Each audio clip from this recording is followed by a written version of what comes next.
Do I see Adam?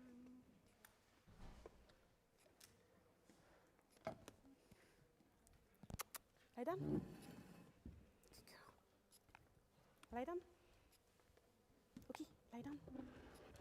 Lie down. Yeah, down. Good girl. Well done. So good. There you go.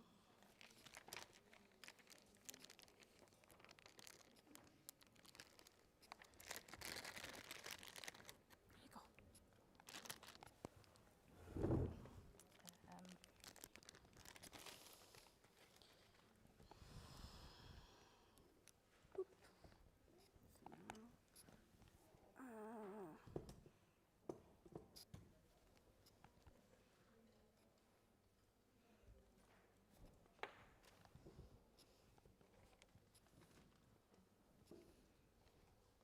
Cool.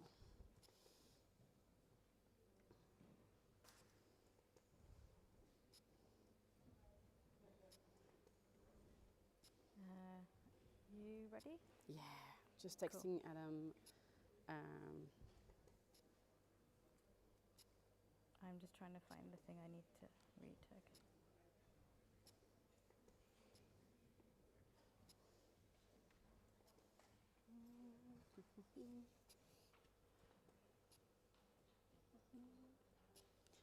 That's turned on and the audio's on, so whenever you want to write. Awesome. You need to speak directly into the mic, otherwise you won't be able to be heard. So Like this? Okay, make it nice Do and that. easy. awesome. Cool. See? Hi everyone. Welcome. Thank you, Mari.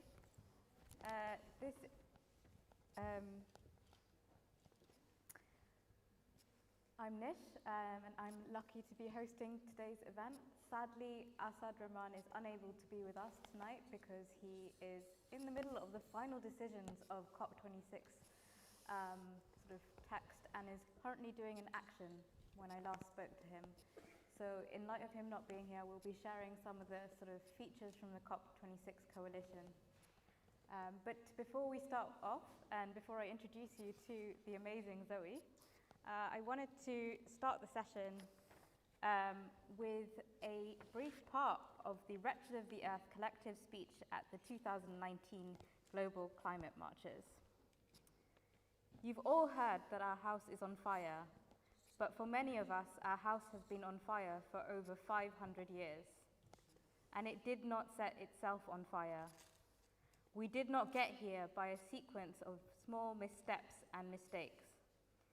We were thrust here by powerful forces that drove the unequal distribution of resources and the rigged structure of our societies. The economic system that dominates us was brought about by colonial projects whose sole purpose is the pursuit of domination and profit. For centuries, racism, sexism, and classism have been necessary for this system to be upheld and have shaped the conditions we find ourselves in. I'd like you to reflect on that as you think about the actual subject of this conversation, which is organising while the planet is on fire. But, however, I'd love for you to meet the amazing Zoe. Zoe, would you like to introduce yourself? Hi, I am Zoe, so very sure about my name, not always super sure about my amazingness, but I think that's like just self-esteem issues, but just very proud that Nish thinks I'm amazing, so I think that's the spirit. To sum up, I'm French, Tunisian Jewish. I have been an activist and organizer for about 10 years, but maybe a bit more. Don't know if we can't count. Probably more like 15 years. And I arrived in Scotland about 5 years ago, and when my health took a bad turn, I was bedridden for a few years before starting to work here. And I'm part, right now, and for the last year or so, I've been part of the collective called Tripod Training, which is a co-op that focuses on social and environmental justice and training grassroots groups, and hopefully bringing more long-term strategy and cohesion and solidarity. So yeah, that's what I do right now. And hopefully I'm here to bring in my perspective as a chronically ill, disabled person, with a background coming from an immigration background and non-white perspective. There you go. Thank you, Zoe. Oh, and queer as well. Forget that. Is that? We should really have a list of labels where you just have to check. Oh, yeah. But see, I put the T-shirt on, so that's like, it's there. It's hidden by the dungarees, but that's how I just remembered. I look at my, it's just, so. There it is. Thanks, Zoe. Labels and T-shirts.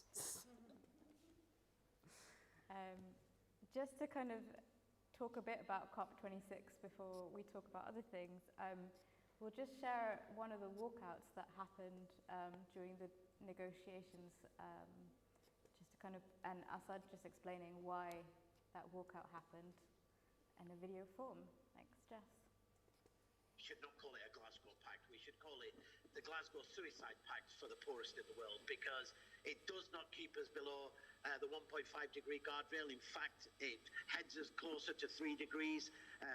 Governments turn their backs on the poorest and the most vulnerable in the world, unable to even meet the paltry 100 billion. They're ramming through so many loopholes that it makes a mockery of this climate negotiations. And that's why this morning, over 700 people from all the different civil society constituencies representing environmental organisations, women and gender, youth, trade unions, indigenous people, farmers and peasants came together and took over one of the main plenary halls where these deals are cooked up. And we issued our own People's Declaration calling on what we actually wanted to see outside this COP.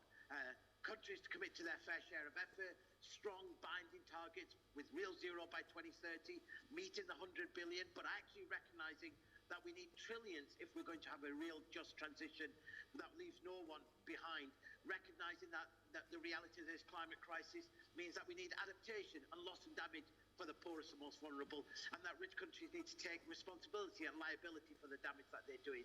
We know that it's the polluters and big businesses who have helped draft some of these clauses. So this was our attempt as people drafting our declaration as a rallying call both from the inside and the outside. So describe the People's Plenary and the walkout, Asad. So this morning, there are official UN constituencies which are recognized by the United Nations, and we're an integral part of these negotiations. We are the eyes and ears of global civil society, and what we find over these 2 weeks is that we've been locked out of those negotiations. We've been barred from the negotiating rooms. We're unable to even begin to see what is being negotiated, so-called in our name. And that drove in an unprecedented a moment of unity across really all of global, and these are not just climate justice organisations, mainstream organisations all coming together and saying we're absolutely fed up, we're absolutely frustrated by the slow pace of action, by the inaction, and by the way that the UK presidency has hosted this COP to silence our voices. And they issued we heard a speech after speech from each of the constituencies, and then a declaration which had been drafted by all the different constituencies, was adopted by popular acclaim. People broke out into singing of power to the people, and led by the indigenous movement, we came out to meet a massive rally of people who from the outside were at the gates to welcome both the inside and outside together, and to declare that whilst they are calling for inaction, we're calling for justice. And our movement is getting stronger and stronger. We're uniting trade unions and indigenous women and students, young and old, and we're building the movement that is needed. We know that this change will only happen when we as ordinary people lead this change and force our governments to act in our interests. Thanks. You can watch the whole video on Democracy Now! As well as on YouTube with subtitles. I apologise that this version did not have captions. But we had to adapt very quickly. So just to kind of add into that, I just thought I'd read out the people's COP26 decision for climate justice, which was an agreed sort of statement that was shared to the COP26 by civil society actors.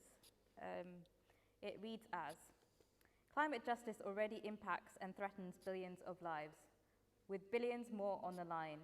It is those that have done the least to cause climate change that are the most impacted, especially women, Black, Indigenous peoples and people of colour, peasants, rural people, young, people with disabilities, local communities and frontline communities. The climate crisis also amplifies the structural inequalities and injustices that have been hardwired into our economic and political systems that have resulted in a spiralling debt crisis, COVID vaccine apartheid, and growing inequality and poverty. Governments in the UNFCCC have repeatedly failed to deliver meaningful and just outcomes that will keep the global temperatures rise below 1.5 degrees Celsius, despite growing urgency. Time is running out. Countries of the global north have the greatest historical responsibility for emissions and have grown rich through centuries of colonization and exploitation of communities and nations in the global south.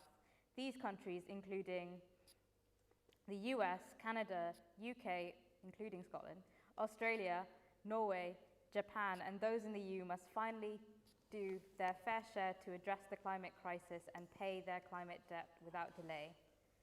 Throughout the existence of the UNFCCC, governments have moved from policies to empty pledges to press releases and proclamations made outside the negotiations process that mean they cannot be held account for failing to meet them. Net zero pledges without concrete plans to achieve real zero emissions, without adequate legally binding commitments to protect human rights, are simply greenwashing, a smokescreen hiding the intent to continue polluting and digging the graves of our present and future generations with impunity. People are tired of waiting for governments to prioritize people and planet over profits while so many lives are being impacted and lost. We are out of time and out of patience. Therefore, we demand, 1, that global north countries pay their climate debt. 2, deliver a global goal for adaptation. 3, address climate injustice and pay up for loss and damage. 4, urgently deliver your fair share of action. 5, reduce false solutions. 6, no trade-off of human rights. 7, big polluters removed from the process. 8, deliver just transitions. 9, cooperation and solidarity. And 10, do not exclude the people.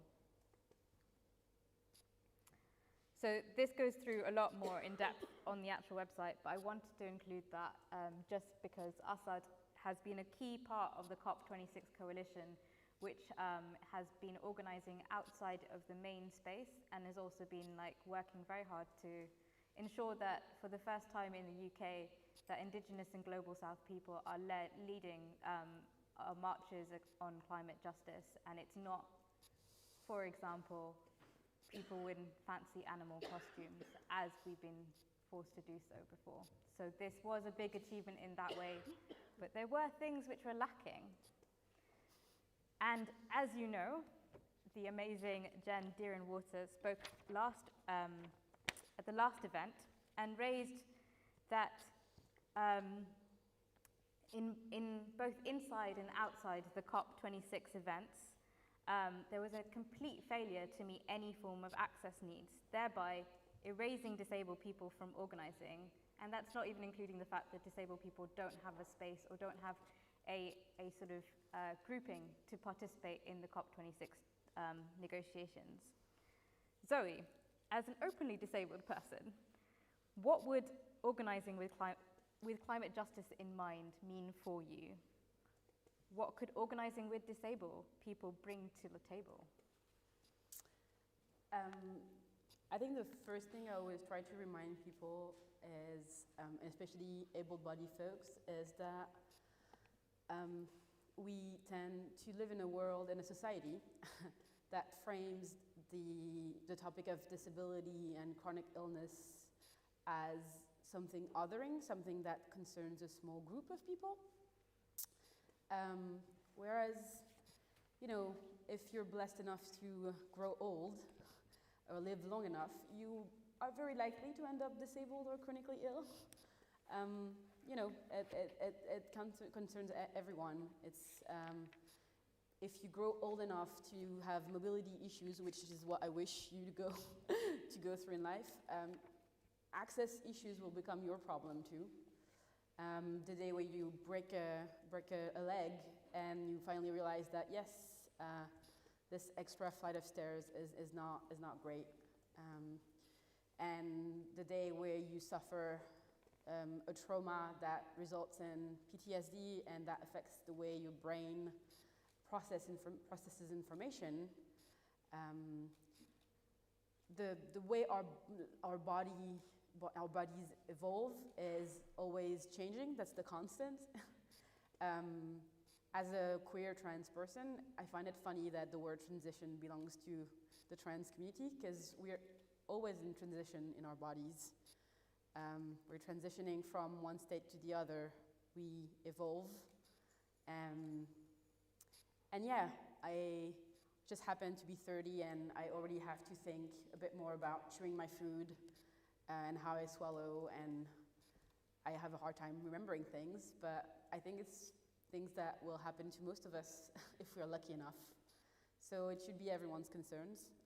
So I think the first thing is shifting from the way we think of disability and seeing it as your issue as well. It's make it your own and make it something you relate to. And then I think what's amazing about disability and mental illness, chronic illness, is that it pushes you to be creative. And disabled folks are a boundless, amazing source of creativity and ideas. And it's just very weird that capitalist culture has not figured that out yet, because there's a lot of money to make out of it, a lot of profit. So yeah, I think a climate justice movement that is inclusive and accessible is a climate movement that involves us in the solution, but also individuals who take collective responsibility. Because I'm very tired of always having to be the one to figure things out for myself or others. And I think as anyone in any margins, it's exhausting to be supposed to represent everyone else. Because I don't have all the solutions for people I don't share experiences of disability with. So I think, yeah, listening, including different voices,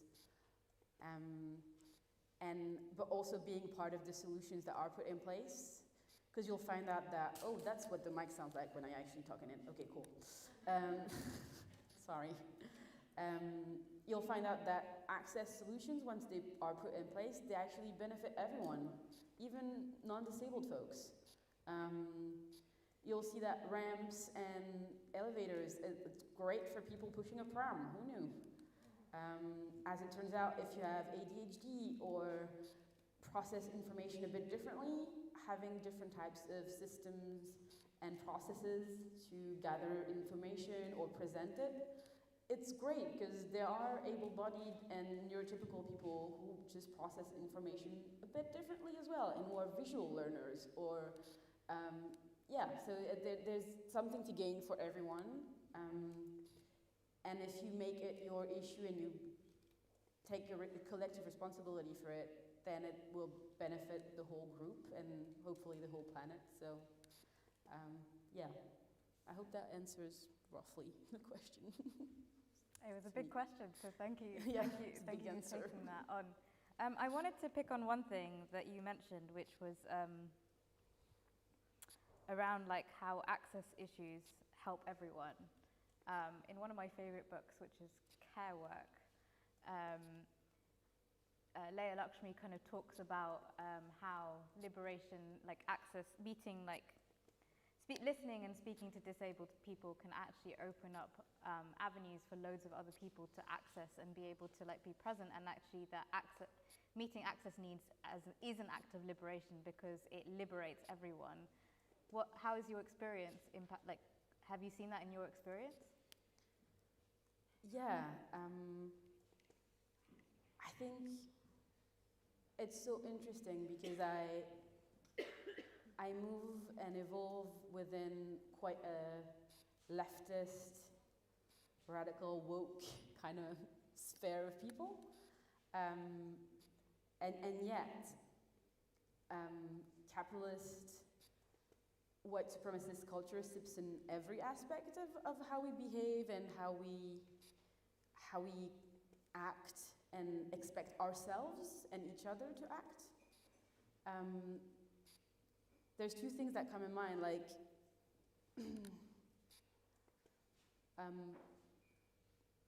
when I joined Tripod, I was the first visible, disabled, non-able-bodied person, and I was just unable to do those big strategy day meetings of 8 hours. But as it turned out, actually no one in the collective was able to do it.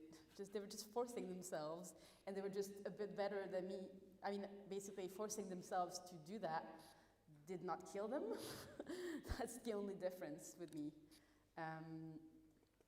And it's kind of like that with every oppression, and that's kind of how I think of, like, if you want a liberated society, maybe it would be cool to not have to, like, contortion it ourselves in boxes. And I don't know, they're just people who are better, like, at, you know, crunching themselves in little boxes. It doesn't require them to chop themselves off and bleed to death, but it doesn't mean that you should deserve to be crouched in little boxes in the dark. So that is a terrible metaphor, I'm sorry. But yeah, and the other thing that comes to mind is that I come from a family of North African immigrants, mostly raised by women, and by women who had 40 hours job a week, but also would come back home and cook still dinner for 20 people. Especially if it's a holiday, you'll cook until 3 a.m., even if you've already done a 10-hour day. And I was raised with women who would just faint and have aches, and that was just the way it was. And it took me hanging out with white people to realize that actually it's not normal, and you don't faint all the time, and you don't cry yourself to sleep or moan in your sleep because you're in pain. And yeah,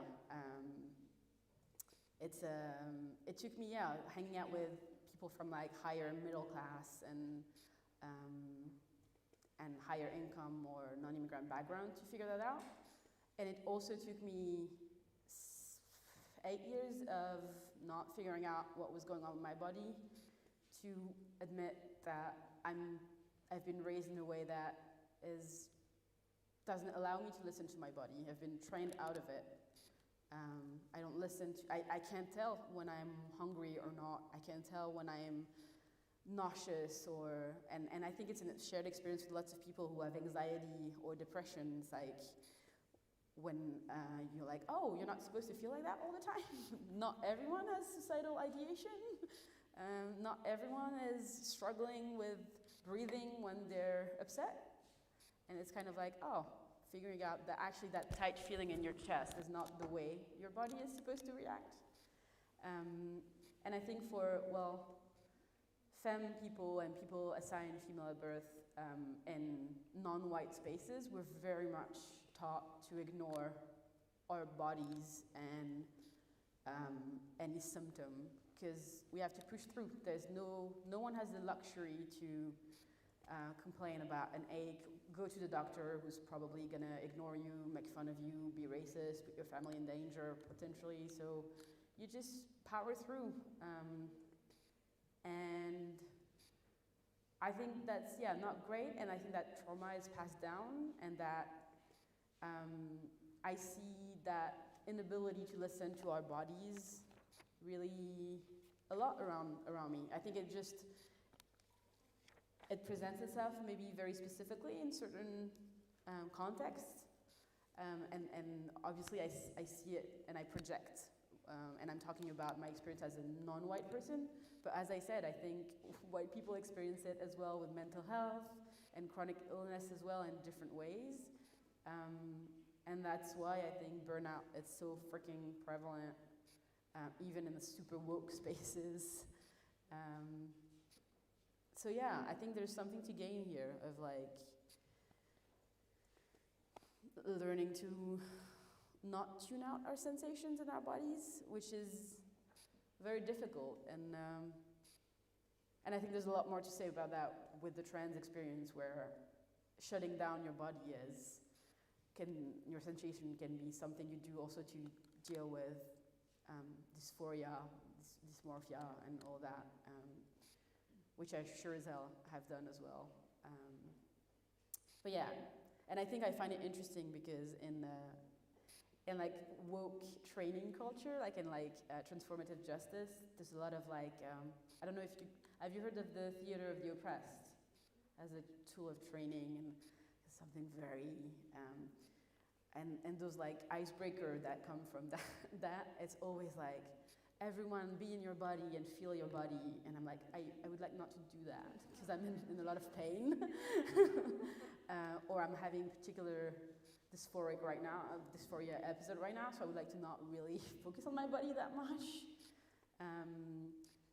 Or like all those little icebreaker games of like, hey, get on your feet, and I'm like, well, I mean, or like, raise one finger for one thing, and I'm always like, well, I mean, not everyone has 5 fingers, and it's all those little things where I think it's just, interesting, and things to question, and maybe, again, be more creative and the way we want to be inclusive, so yeah. I've forgotten your question now. So. Sorry, I've forgotten it too. Awesome. 2 disabled people sitting on a stage. I wanted to pick up on something that we've actually spoken about before, but you kind of touched on it a little bit, and it's this idea of like activist burnout and this culture of activism which like celebrates and like honors sort of burnout and like you had an amazing metaphor that brought in fossil fuels and activism and the problems with it, and I just wanted you to like talk about that for a second, if that's okay. Cool. I think I said that I'm finding it amazing that we are talking so much about sustainability, but we have in left spaces, even very radical left spaces with absolutely really radical ideas, and I swear I'm like surrounded by quite amazing people, but it's interesting to me that we are still using our lives and our, like, humans are still a commodity that we can just burn through, and that's fine for the cause. Like, we're just, that idea of sacrifice is so entrenched in white supremacy and capitalist culture. So, and I just find that very odd, and I feel like we've not reached that point where we manage to distance ourselves from this idea of, you know what, it's fine, I'll for the cause, I will just burn myself to ashes, and that's fine. And that's where, like, we say that it's especially harmful if you're disabled, because obviously we're already stretching ourselves very thin. But I think it's very toxic and harmful and terrible for anyone, even someone who's not disabled. And it also keeps us from the collective. It keeps the responsibility on individuals. And I think we should, kind of try to stray away from that. I think that's roughly what I said to you last time when we talked about it. Yeah, you had this thing where you were talking about how we talk about sustainability and ending fossil fuels, but we use our bodies as if they are fossil fuels. Like this is paraphrasing Zoe, by the way. This isn't my original thought. This is like just me remembering a conversation we had over voice notes, because that's how we communicate these days. But yeah, it was just like how we use our bodies as fossil fuels, and that while we are fighting fossil fuel extraction, we are also burning ourselves entirely, and that burnout leads to us being even more like disabled. And by disabled, obviously, we mean disabled by society, because we have been burnt out and we still have to live under capitalism. We still need incomes, we still need roofs over our head, we still have to pay our landlords, we still have to have heating and all the extra costs it takes when you are disabled as well, on top of that. And the never-ending fight with, like, for example, in the UK, PIP systems and a lot of the other stuff that comes on. So I found that really fascinating, because I love the way that you connected, like, something that actually, there's a book I recommend to everyone in my own training, which is The Memory We Could Be, which is a book by Daniel Voska-Boynik, which basically, in it, he goes through the history of colonialism and how that relates to climate change. And he explicitly talks about how the foundations of the fossil fuel economy started off with us building loads of wood and then needing more, and so we shifted to coal. And that whole process of, like, us using dead animals and carcasses as, like, our fuel to be faster, more efficient, and we're actually living on the old to provide for the new, to create this future. And it like, something resonated between that and the metaphor you made in terms of how we're using our bodies as fuel too. And actually, that's the entire system of capitalism is based on this idea of, like, fossil fuels and people as fossil fuels.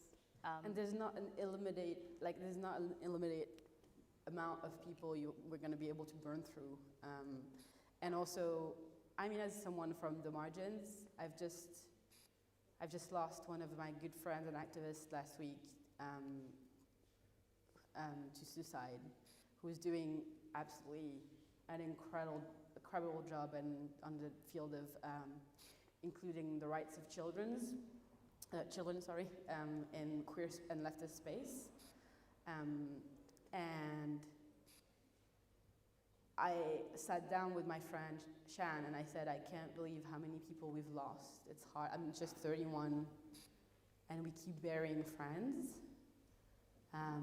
We lost also Mila, right, in the UK.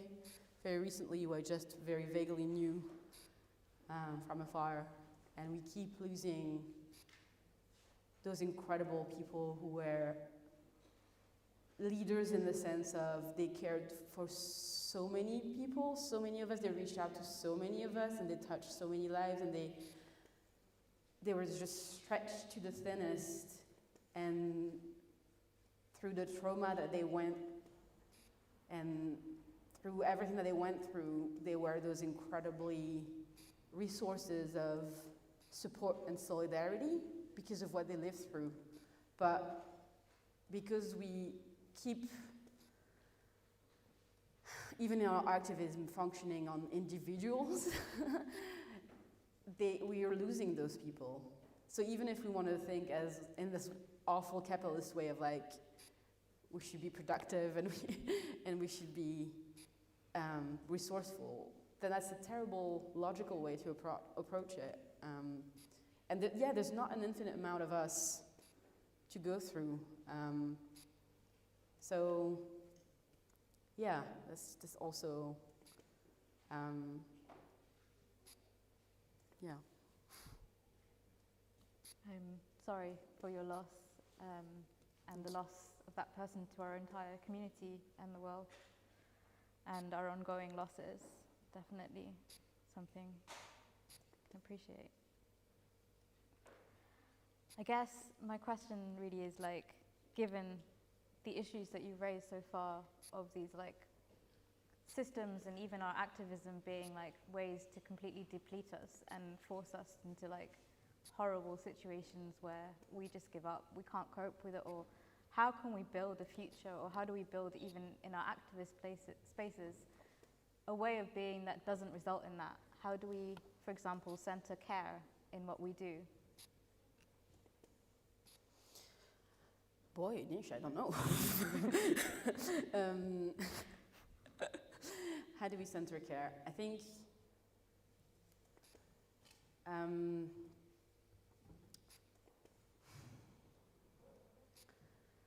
there's a lot to say about trying to relate to others, but also, yeah, the idea of collective responsibility I found very hopeful. And my way to cope is through my politics, because I think my problem with my self-esteem makes it not worth fighting for me. So the idea of fighting for a better context, and maybe once the revolution has come, I can work on myself and work on that self-esteem thing.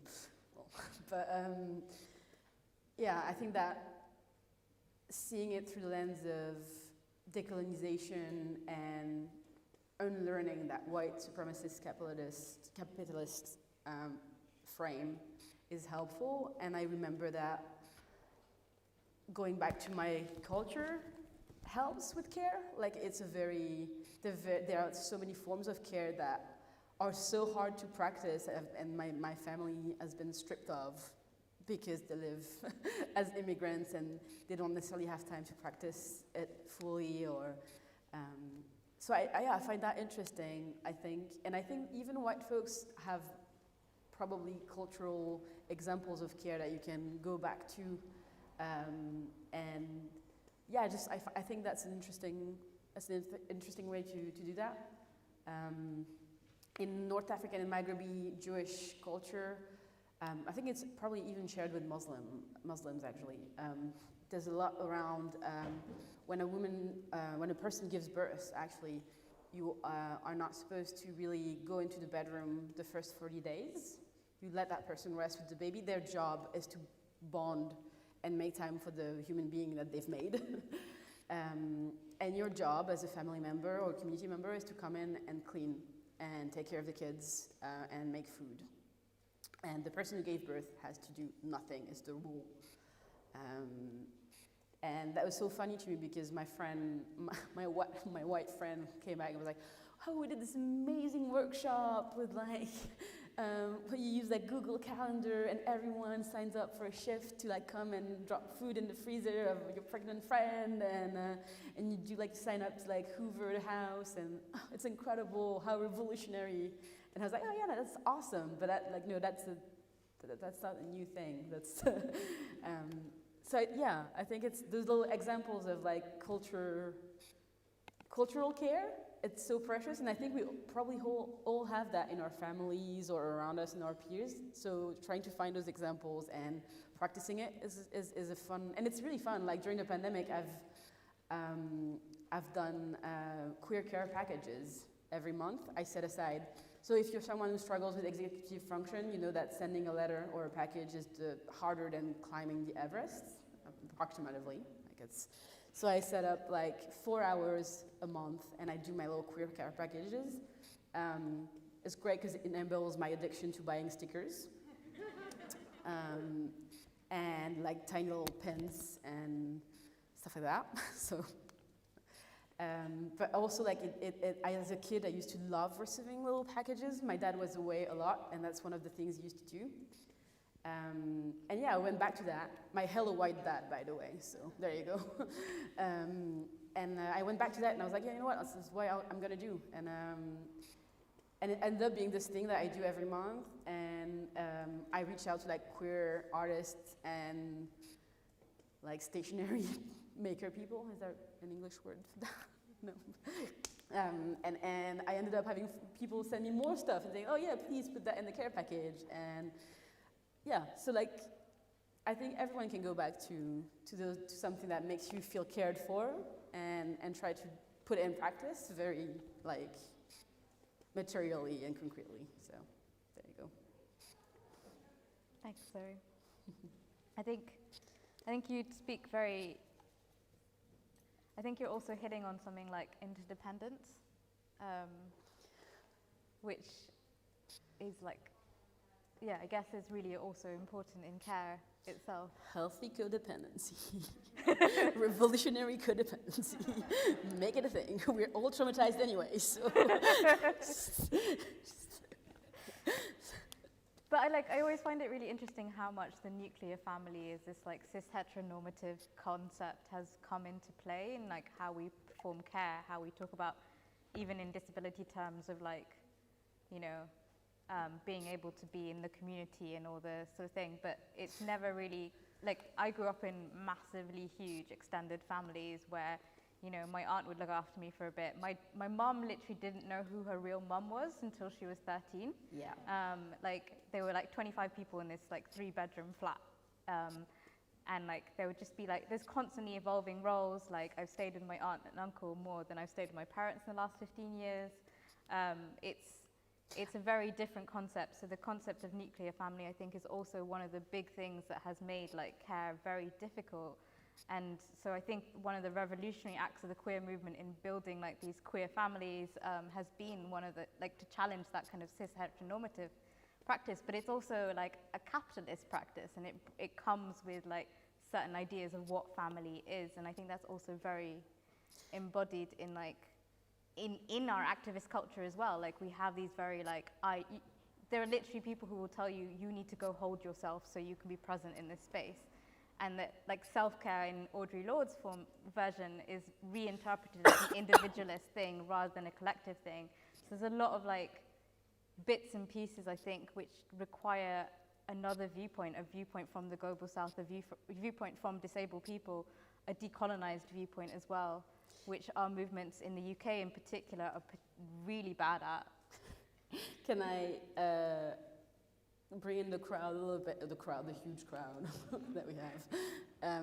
Can I just, like, there's this amazing thing I found where when you've grown up in like immigrant or non-white circles, but I think sometimes there's interlaps. So as a show of hands, anyone who used to sleep in the same bed as their grandparents or siblings?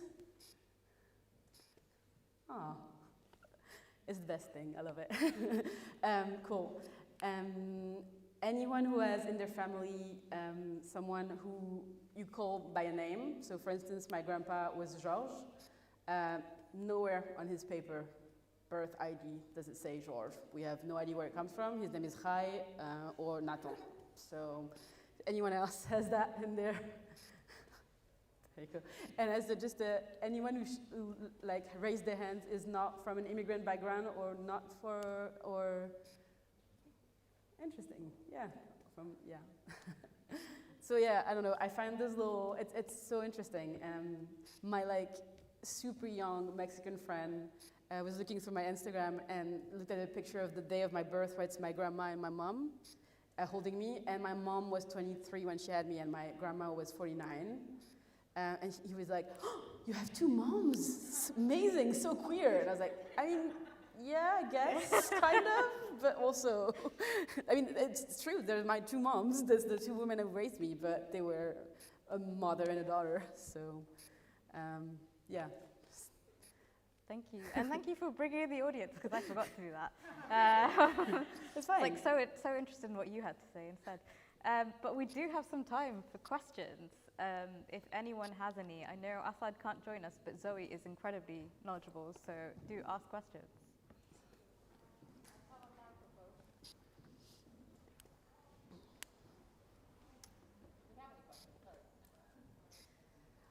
If you don't have questions, I might have questions for you, so. I'm just like threatening you gently.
Is it okay if you take off your mask? Because am I hearing you? And also, awesome.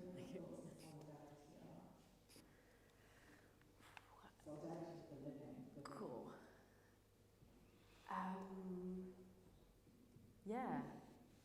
So I think there's also something to be said about sustainable solidarity.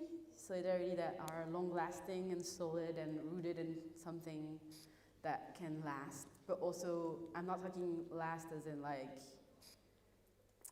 a product, but lasting as in like more like roots, like that allow you to grow and evolve and change. So I think fostering those solidarities are super important, and I think there's loads of examples of how we can achieve that. I think working, when you are within the margins, working towards acknowledging your privileges and your own biases is important, and it helps foster that sense of trust. And I think sometimes within wokeness and the left, it's hard because I'm 31, so well, almost 32 now, but we've evolved politically quite fast, and with the internet and all that growing technology, and it's sometimes hard because in seeing others on their journey of like unlearning what we've already unlearned, there can be a lot of anger because we see ourselves in those old beliefs and biases that we held. So it's easy sometimes to be angry and to have resentment, and it's also sometimes justified because it's hella hard. Like, I've been housing a queer pal of mine who happens to be white and from quite privileged family, and having them go through figuring out what capitalist system means and getting a job at 27. It's been infuriating for me. But also I love them and I want to support them, and I understand it is very hard, and I was just like, cool, she's just doing that 10 years later than I have, but that's fine. But also it was a good lesson for me. I was like, and it was great because I learned to be like, you know what, I understand it's very hard, but you complaining about that in front of me is really not something I can do right now. Talk to my white partner there, who's a cis dude, that's great. I am gonna go eat in the room there and not hear this, because it's hard for me. But what you're going through is, I understand it, it's valid. It's just, I'm gonna bite your head off if we keep having this discussion. And instead of like having this big angry moment, I tried to like name what was happening, and I think that strengthened our relationship. And yeah, it was interesting. So I think those kind of examples are cool. I was gonna say something else interesting. What solidarity? Yeah, sustainable solidarity. So yeah, allowing room for growth and naming things are like quite radical. And I always try to think like kindness and niceness are super radical. My name on Twitter is aggressively caring, because that's what my friend said about me a few months back, and like I really hold on to that, because I think it's I was raised in the belief that it's kind of weak to be nice. It's kind of weak. It's kind of like you need to not be conned, because And people are going to take advantage of your niceness, which is the case sometimes. But you know what? I'd rather be kind and nice and be taken advantage of than not going against the grain and being self-involved and shut off. So I think there's something to be said about, like, yeah. Also, please don't misquote me, be angry as hell when you are getting stepped on, and like anger is also very healthy and it needs to be a thing, but yeah. So yeah, and I think, yeah, I had something else to say, but I forgot, so there you go. Can I just quickly ask a follow-up to that? Yeah. You have a beautiful dog here today, Yeah. who is definitely providing you with solidarity. What do you think about solidarity when it comes from like non-human kin and like other parts? Oh, I suck at it. I'm a big hypocrite. I eat meat. I am a paradox. I don't think eating meat is. I think it's more. No, but yeah, I suck at it in the sense of like it's like one of the big thing I need to deconstruct my relationship to the non-human. I think potentially being a Jew and being North African in the context of France, that's a very dehumanizing experience. And I think there's a lot of trauma with being treated like animals when described in very bestial stuff. And I think my people have fought a long time to not be viewed as, well, actually to be viewed as humans. So I don't know what that means, not be viewed as animals. So I think I have a lot of feelings about that. And I think my experience is also that white people who care a lot about animals and plants don't give a fuck about what happens to my peers. So, as my friend Bethel said last time, she was saying queer white folks have a lot of money for vegan food and tattoos, but not a lot for reparation. So, so which I thought was really fun and true. Oh, I remember what I wanted to say about solidarity. That's what you said, because you said something about solidarity with the living, but I think you had a beautiful tweet that reminded me of a saying in Tunisian. You said that you took time to remember the invisible ones. So I don't know if you want to phrase that the way you did, but I don't know, it was more about like how we always see the people on the front lines. We see like, not front lines, sorry, we always see the activists. So we always see like people putting on big media stunts, but we never see the people behind the scenes. We never see the people who cook and feed and build our homes and make them safe. We never see the people who have like given us like the advice, the people who've actually made all of the changes in the world that we see possible. They're invisibilized. And some of them want to be invisible, and that's okay, and you don't need to have a name or be out there. So I just like to spend some time, sometimes like, I always connect to trees. They're like my way of coping with the world. So I like to sit near trees and just remember all of the people who've made things possible, who don't get put in history books and who don't get to write books at all, and who don't get their names remembered or their histories remembered, and how important they are even then. But that's also because I'm an archaeologist, and I trained as an archaeologist, and you can actually see those patterns in the land, the invisible people, and that's why I enjoyed it so much. But I think it's a great example of solidarity with the invisible. I don't know, I thought, yeah, it resonated a lot because there's an Arabic saying, and Judeo-Arabic actually, that says, not because you're invisible, like, the actual translation is, it's not because you're invisible that you should not be remembered. So it's not because you're invisible that you should be forgotten, I guess. So I think there's also that in solidarity. There's a responsibility to show solidarity. French brain, sorry. With the invisible and less visible folks. So that includes the non-human, I guess. Yeah, and that includes the people who've passed on, and the people beyond in the shadows who don't necessarily want to step into the lines. And I was raised by immigrant women who didn't really have time for like fancy words like transformative justice and emergent stuff, and I was raised with people who like would put books that they were not able to read themselves in my hands, and were kind of like making fun of me for reading it, but still they would be buying my weird comics even if they didn't understand. And I think, yeah, that's the kind of that's a beautiful solidarity, I think, of like, I don't understand your weird Spider-Man thing, but you know what?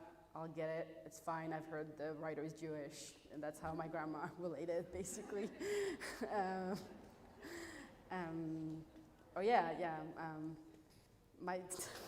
I don't know if, yeah, the examples of stuff like that.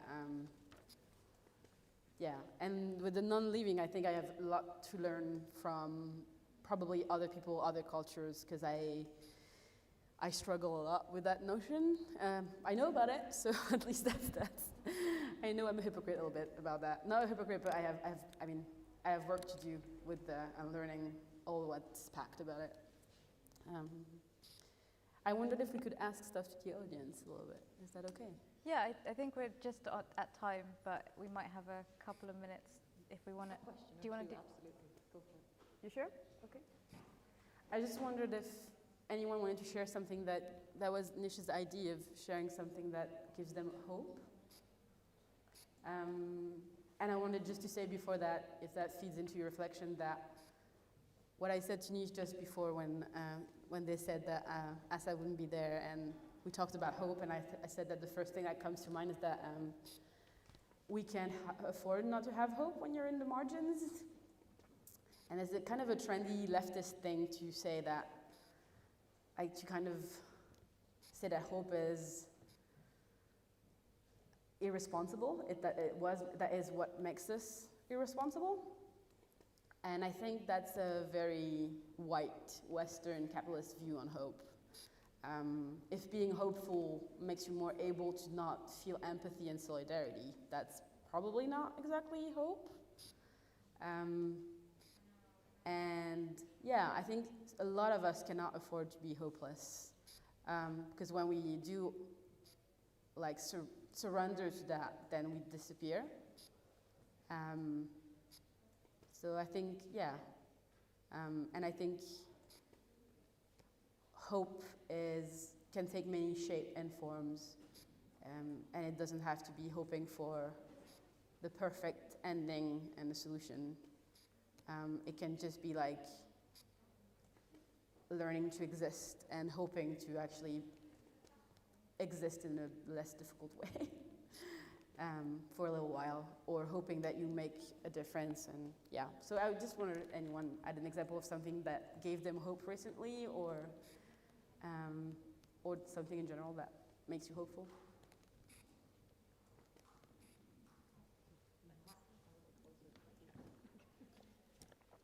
Hi, thank you, this was great.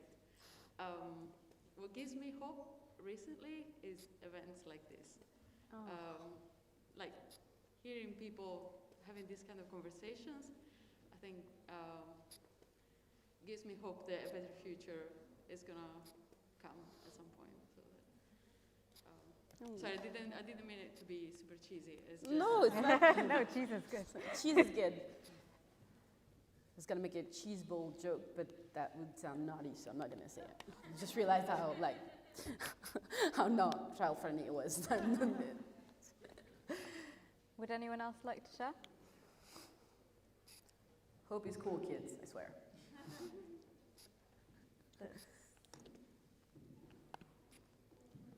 I'll share one. One thing that makes me hopeful is, I guess, like how much we've learned so quickly and how much we've unlearned so quickly as well. And I think of that, but like also like personally, my involvement in activism's only been like 10 plus years, but I've learned a lot. And I think in the last 5 years, and I mean a lot of this is because of BLM and a lot because of some people you've already spoken of today. I feel like I've unlearned so much in the last 5 years. So if and I also think about people I've seen here in Edinburgh or elsewhere, and how much we're learning and unlearning together and quickly. So maybe there are ways we can learn to be a bit more bold and a bit more, and maybe do some things we need to do. Cool. And there was one just behind in the pink jumper. Oh, thanks, sorry. In the super cool cardigan. There we are. Oh, it's cats. It's amazing. cats. Yes, it is cats. And I guess I just wanted to say, I think the main thing that gives me hope is sort of my queer chosen family, because like even when I find myself thinking in ways that are very destructive and unhelpful, like they and all of the love that they have for each other and for me kind of reminds me, people aren't all crap. Sometimes people are nice. And they're, worth actually making an effort for. But yeah. Awesome. I have a theory that people with cardigans are on like two extremes of the political spectrum. Just sharing that. either super cool queer leftist or like turfy white Christian lady. So.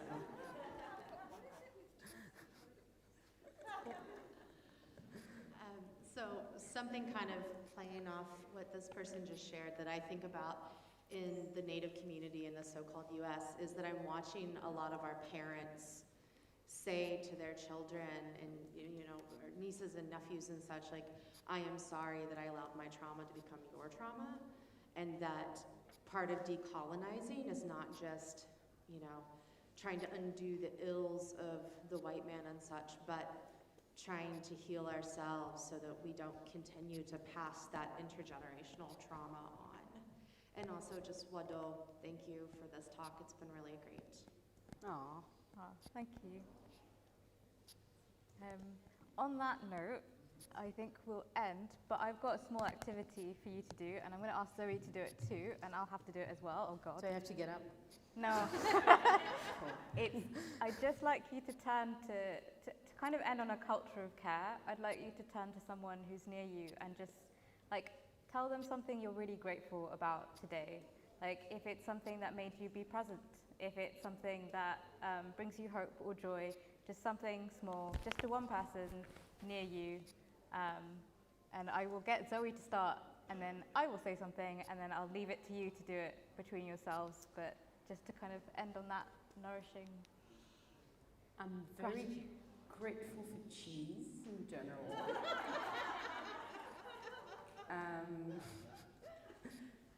And I'm very grateful for fire extinguishers because last night I almost set my house on fire. So there you go. And the hope.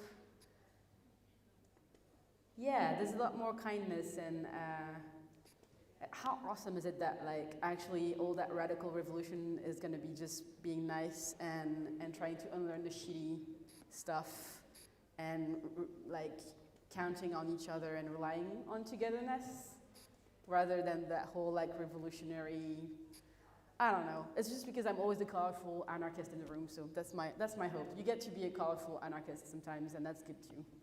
That's my hopeful thing. Thanks, Zoe. Yeah. I'm actually really grateful for you because since we started having conversations, I've realized, oh my God, there are other people in Edinburgh I can have these conversations with and not feel like an alien and unlike. And it's been really, I've just been really grateful for those kind of voices. Sorry, we haven't figured out how to make sticks that stand yet. It's 2022. Oh my God. Sorry. And Zoe's amazing sense of humor. Thank you so much for being here today, and thank you for Lighthouse for allowing us to have this talk. It's sad we didn't get to hear from Asad, but he's doing important work. So thank you so much for coming along and sitting and listening to all of us, even when we just ended up having a chat. But thank you. Thank you.